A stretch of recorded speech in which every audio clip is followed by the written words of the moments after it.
You're listening to Partners United on Resource Governance, brought to you by Shehu Musa Yaradua Foundation. Hello, everyone. You are welcome to the Partners United podcast on resource governance.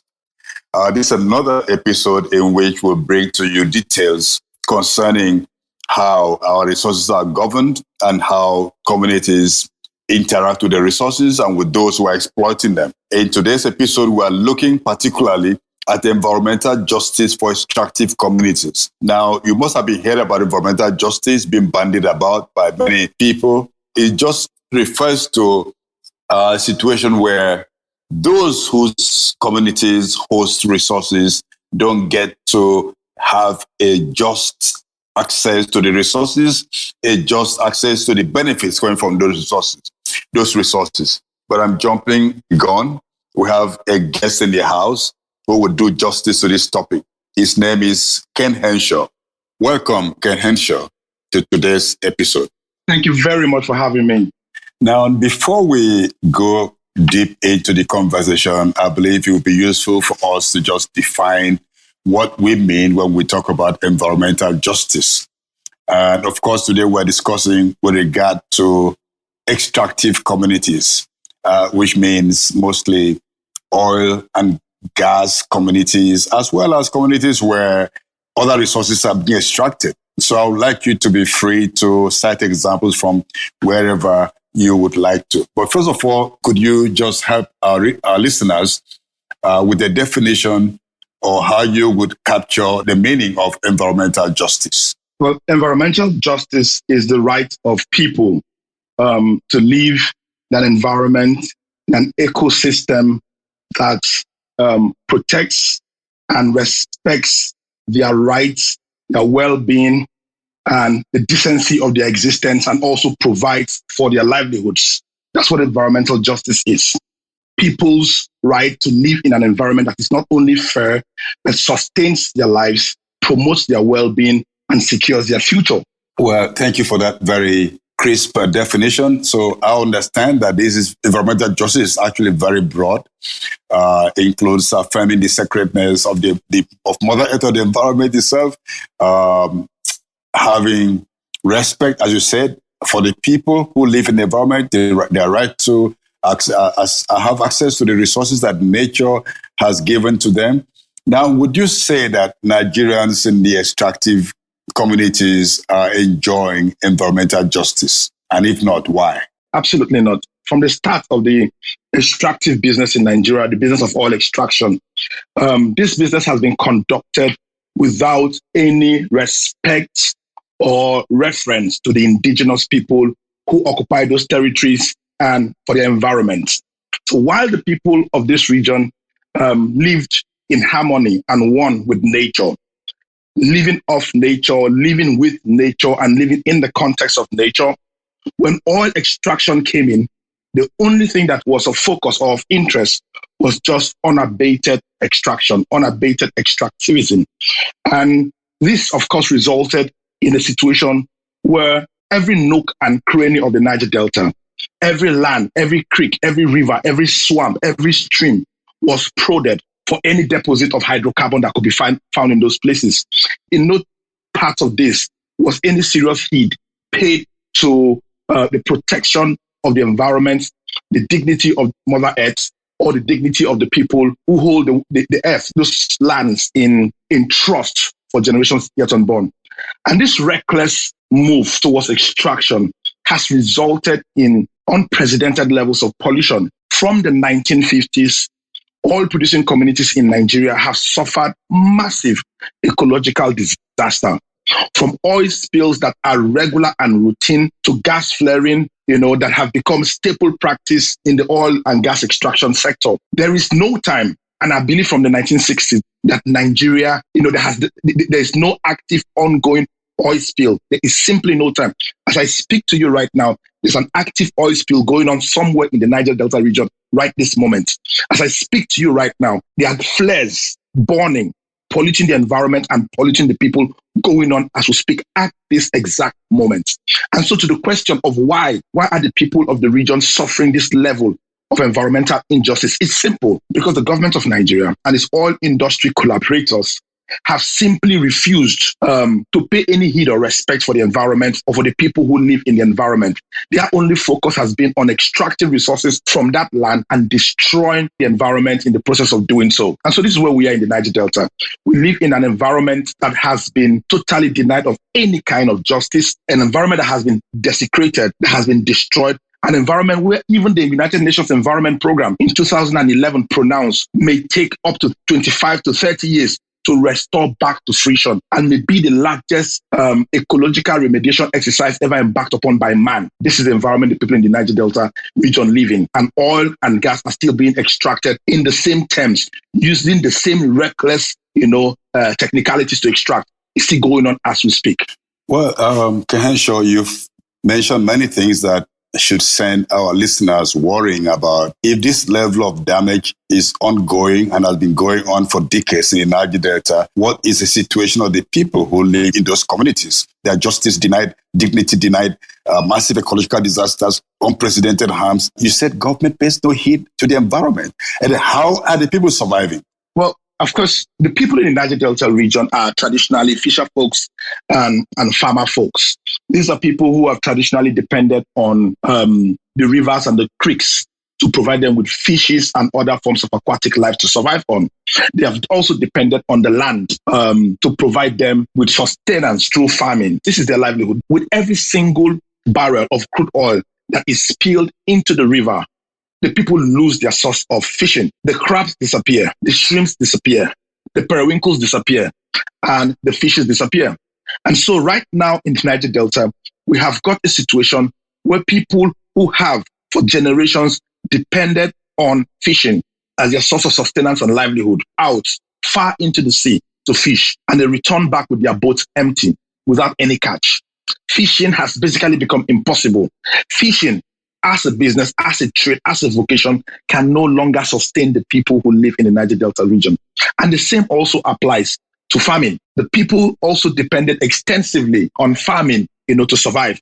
They plant cassava, plantains, everything, basically to survive, to sell, and then to eat. But because the soil has been so terribly polluted with the regular and incessant destruction of the environment by crude oil spills, the land no longer bears the kind of yield that it is supposed to bear. I've been in situations where people plant cassava and then uproot it from the ground, squeeze it, and what comes out is crude oil. Useless, impossible to use. So the productivity of the river, the swamps, and the creeks of the land has diminished in the Niger Delta tremendously. On the other hand, the oil sector has failed to provide the people with jobs. Less than 0.1% of the people of the Niger Delta region have been integrated into oil and gas sector as a form of employment. What we see is people suffering double jeopardy. The oil being extracted from their environment does not provide them jobs. It instead takes away and destroys their sources of fishing and their sources of farming. And the result of this are unprecedented levels of poverty and destitution. It was this poverty and destitution in the 1990s that led to what we now call militancy, because people became so frustrated with the fact that they simply could not survive on those conditions or with those conditions anymore. And so to put it simply, the people in the Niger Delta region suffer unprecedented levels of poverty and destitution. And they also suffer from the damaging effects of environmental pollution in the Niger Delta region. We know that life expectancy in Nigeria is between 53 and 54 years. But in the Niger Delta, life expectancy is 46 years, lower than you have in other parts of the country. We work in the Niger Delta communities where you visit communities on weekends. The biggest vocation, the biggest pastime that happens in local communities in the Niger Delta are burials. So you drive into a community in the region and you see posters announcing this burial or that burial. And you see at the top of the poster an inscription, "We thank God for a life well spent." And you look at the young, innocent faces of the people described as a life well spent. They are in their 40s, they're in their 30s, they're in their 20s. So right now in the region, a person dying at the age of 40 or at the age of 30 has lived a life, a good life. It is a life well spent. Life has become poor in the Niger Delta region. It has become brutish, solitary, and quite short.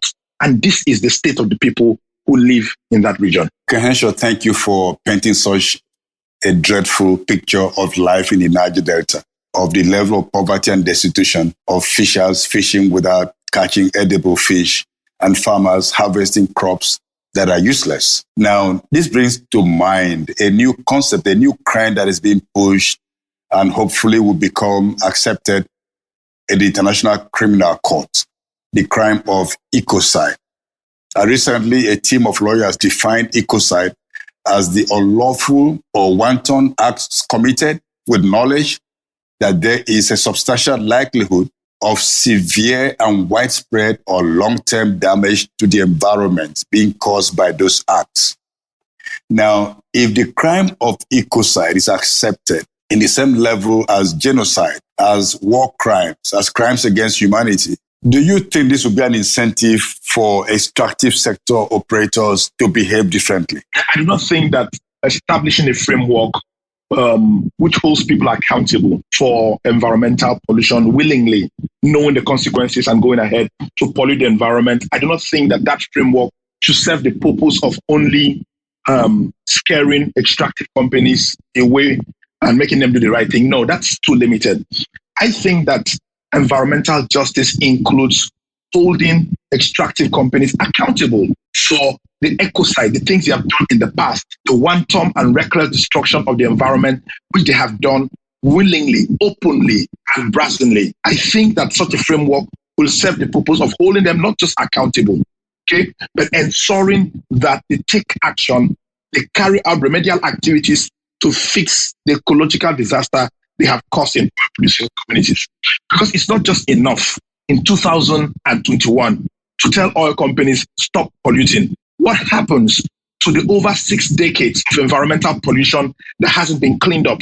What happens to the rivers that are all dead, the swamps and the creeks that no longer hold crabs and periwinkles and so on and so forth? What happens to the lands that have been stained by hydrocarbons that can no longer sustain plants anymore? What happens to the years of ecological destruction? I think that having a framework that holds companies accountable for ecocide should go beyond just deterrence. It should extend to ensuring that environmental justice is established. And in the context of the people of the Niger Delta, environmental justice means fixing the mess that has been made in the last 60 years, restoring the livelihoods of the people, restoring their dignity, the dignity that comes with the ability of a human being to provide for himself. When the oil companies came into this region and destroyed the environment, they not only destroyed that environment, but they took away the dignity of the men and women who live in this space. When they were no longer able to provide for themselves and their family, also went through the window their dignity. And environmental justice must include fixing that dignity, restoring the livelihood of the people, and holding the companies who did this accountable for the ecocide that they have committed. That, for me, is the extent of the law, which I think, should be taken into consideration. That's very well put there, defining environmental justice in the context of the Niger Delta. Unfortunately, the crime of ecocide will not be retroactive. I understand from lawyers that you don't make laws that are retroactive in terms of criminal dealings, but that is a big drawback with regard to the harm suffered in Niger Delta over the past 60 years, as you said. Now, so we have a double tragedy here, fixing the mess, restoring the dignity of the people. What role can the people play or are playing in terms of trying to reclaim their right to a safe environment in the Niger Delta? Well, historically, the people of the Niger Delta region have always tried to restore their dignity, reclaim the dignity of the environment also, and protect Mother Earth. One of the first crises that happened in the Niger Delta region in modern times was the 12-day uprising led by Isaac Boro. And one of the demands of that uprising was that the environment of the people be restored and be respected. Their right to live in an environment that was regenerative and could provide for their livelihood was respected. That uprising was crushed. The next uprising that we have documented is the Umuechem uprising, where the people of Umuechem community in the Che local government of Rivers State walked up to the oil company Shell and demanded that they fix their environment and protect their livelihoods. Shell at the time in 1990 invited the mobile police to Umuechem community, and a massacre was unleashed on the people.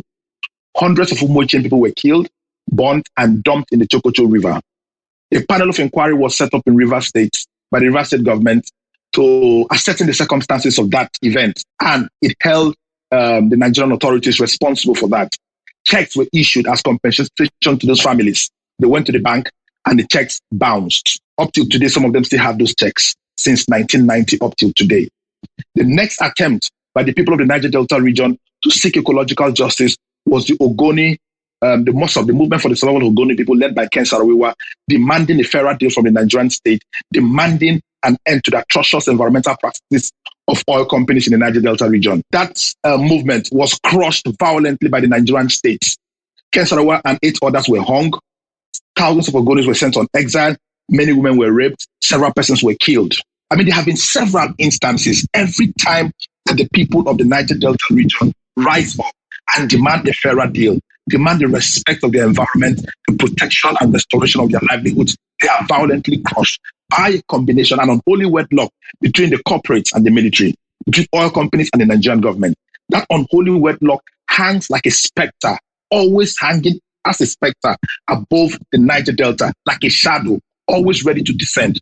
Today, if you take a boat across the rivers and the creeks of the Niger Delta region, you see checkpoints. You, as an indigene of this region, you have to raise your hands up in surrender when you are passing a checkpoint. This happens every single day on the roads and in the creeks and in the rivers of the Niger Delta region. The Niger Delta region is perhaps the most militarized space in Nigeria, except perhaps now in the northeast of the country. This place is the most militarized space in the entire country. The reason for that militarization is that it is impossible for the people to express any form of dissent. It is impossible for the people to try to hold these companies accountable. It is impossible for the people to protest, to complain. The army is always present to crush every form of dissent, to kill people. And these killings and this crushing happens on a daily basis.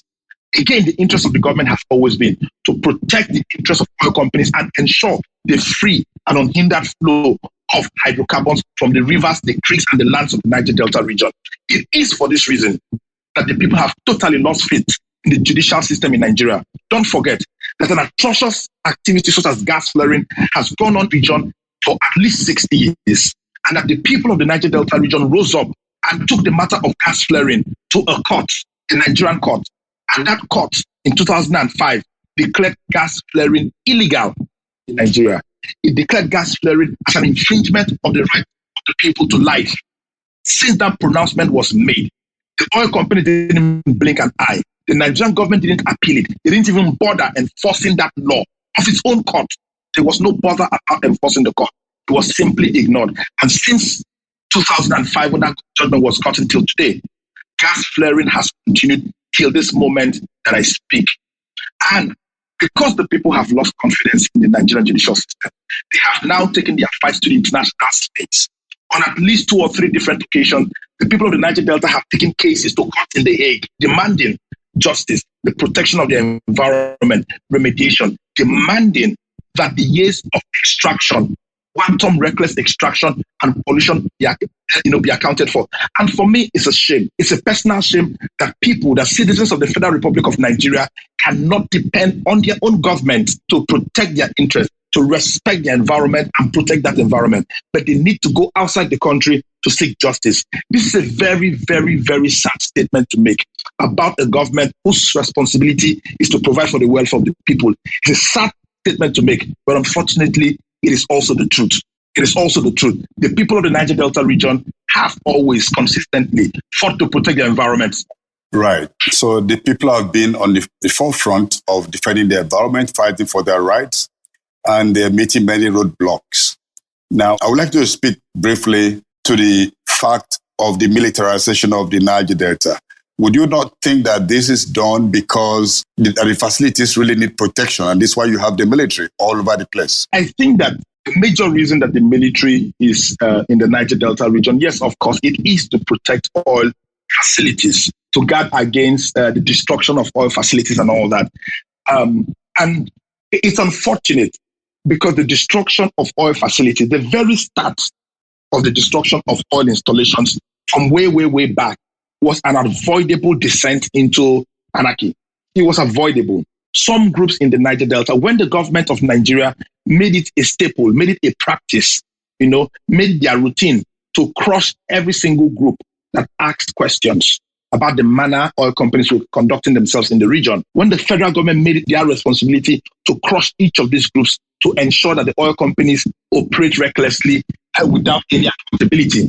When that happened, other groups that emerged after the 1990s, after the early 2000s, they realized that non-violent approaches were no longer sustainable in the region, and they were forced to speak a language that the Nigerian government understands. And that is exactly what led to the first cases of the vandalism of oil installations.